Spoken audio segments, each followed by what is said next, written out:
English homework. Describe your bedroom. It's not very big, considering I have to share it with my sister, but it is very pink. The stripes on the bedspreads, the polka dots on the pillows, the stuffed animals, the curtains, the waste baskets, the rug, and the flowers on the wallpaper, all pink. My sister and I wanted yellow, but our mother was in charge of decorating. When I sit on my pink bed and look across the room, it's like looking at a rosy reflection in a mirror. There's another pink desk that looks just like mine. Another nightstand exactly the same, with the same pink lamp on it, another dresser with pink glass knobs, and sitting on it is the same exact jewelry box with a little pink ballerina that dances when you open it up. The only thing missing is another girl sitting on the other pink bed, looking back across the room at me. Part 3. Stop Pretending. What Happened When My Big Sister Went Crazy by Sonya. Sister's Room. How can she live in the puke green room with only that one barred window to look out of? How can she sleep in that narrow steel bed on that thin mattress under those scratchy sheets? How can she read by the cold glare of that fluorescent light on her ceiling? How can she stand its constant hum? How can she bear people looking in at her whenever they feel like it through the square of chicken wired glass in her door?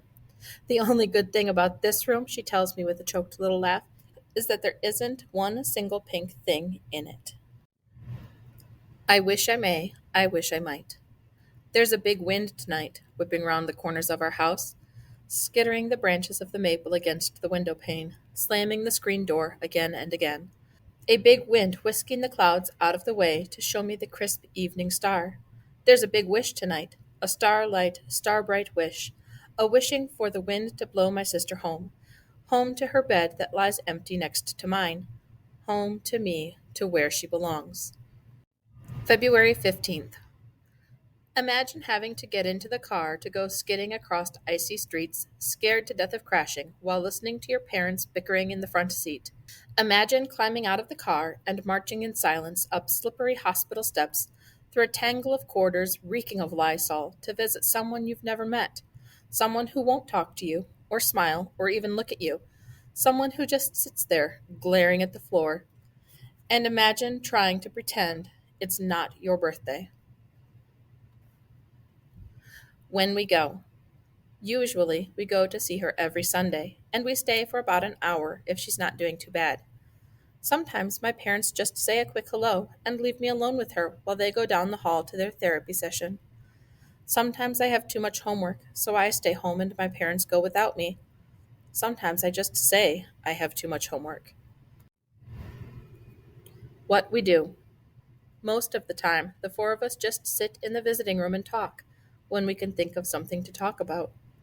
Sometimes sister won't talk, so the three of us have a conversation as if she's not even there, only she is. Sometimes sister won't stop talking, and we just have to sit there and listen. On a good day, we'll play cards or maybe a board game, or mother might coax sister over to the piano to play chopsticks. On a bad day, sister shoves mother off the piano bench and pounds on the keys with her fists. It's better when my parents leave us alone. Then we usually go into sister's room and draw. Her pictures are scary, but it's easier than talking. Trying to play Monopoly. The four of us sit at the bridge table in the visiting room on Sunday afternoon, trying to play Monopoly. Sister keeps rolling the dice and ignoring the numbers that come up, moving her thimble or whichever piece she feels like, wherever she feels like moving it, sometimes to boardwalk, sometimes to go, but most of the time directly to jail. It's about as much fun as being stung by a bee, watching my father squirm in his chair while sister keeps sneaking $1,000 bills into her blouse, and mother keeps making dumb little jokes, trying to pretend like everything's normal. But I can see the muscle twitching just slightly under mother's left eye. I can see the film of sweat forming over father's upper lip. When sister rolls snake eyes, her own eyes pop and she leaps from her seat, grabbing the board and heaving it into the air, sending houses and cards flying, pastel money fluttering to the ground in slow motion. My stunned parents stare, like witnesses at a car crash, while two orderlies rush over to whisk my screaming sister from the room. Mass Pike. On the way home from the hospital, my father starts crying so hard that he has to pull over by the side of the road, and we weep with him while cars filled with happy families whiz past. No matter what. even if my mother and father get killed in a car crash and I have to go stay with Aunt Frances and Uncle Paul in New Jersey, and even if their house burns down so I get sent to a foster home and my foster parents are alcoholics who beat me, and even if I run away but I get caught and the social worker says you have to go live in an orphanage in Omaha, and even if when I'm on the plane on the way to the orphanage a terrorist takes over and makes the pilot land on a deserted island, and even if the plane crashes and everyone dies but the terrorist and me, and the island is surrounded by hungry sharks, I swear I won't go crazy. Sunday night. I'm listening to the sounds of the baseball game seeping through the wall from the next room, knowing that my father is sitting in there in the dark, staring at the flickering screen, too weary to talk or even to sit in silence next to someone on the couch. I'm hating the crack of the bat, the roar of the fans, and the announcer's stupid voice. I'm hating these sounds that remind me that my dad is in there with the baseball game, and I'm in here alone. Life on the ward. She tells me that if she wants to watch TV, she has to walk all the way down the corridor to the patient lounge, hoping that when she gets there, the other patients are watching what she wants to watch. And they never are.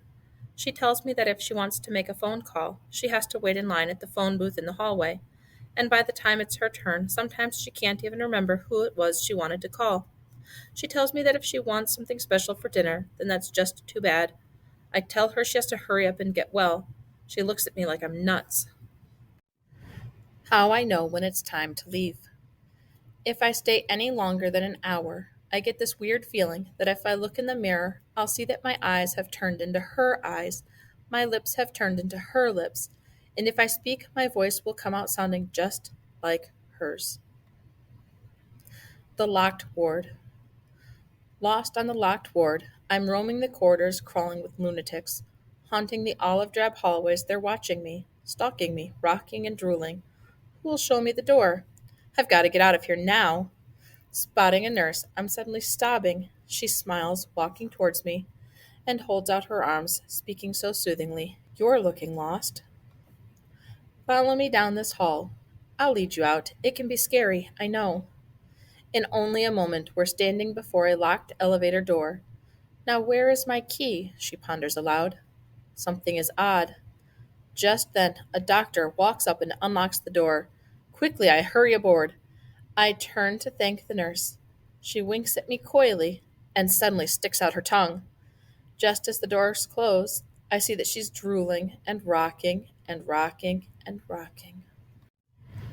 Realities. It seems like Sister is the crazy one. But what if it's really the other way around? And it's actually me who's the crazy one.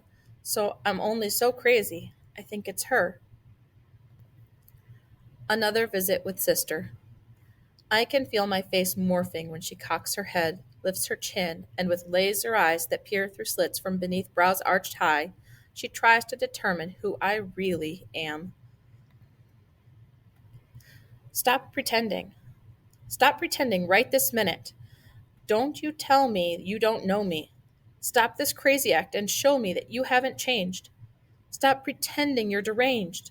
Stop a minute. You'll remember things like they used to be when you used to read to me from Dr. Seuss in our backyard. Stop pretending right this minute. I'm your sister. Don't you tell me you don't know me.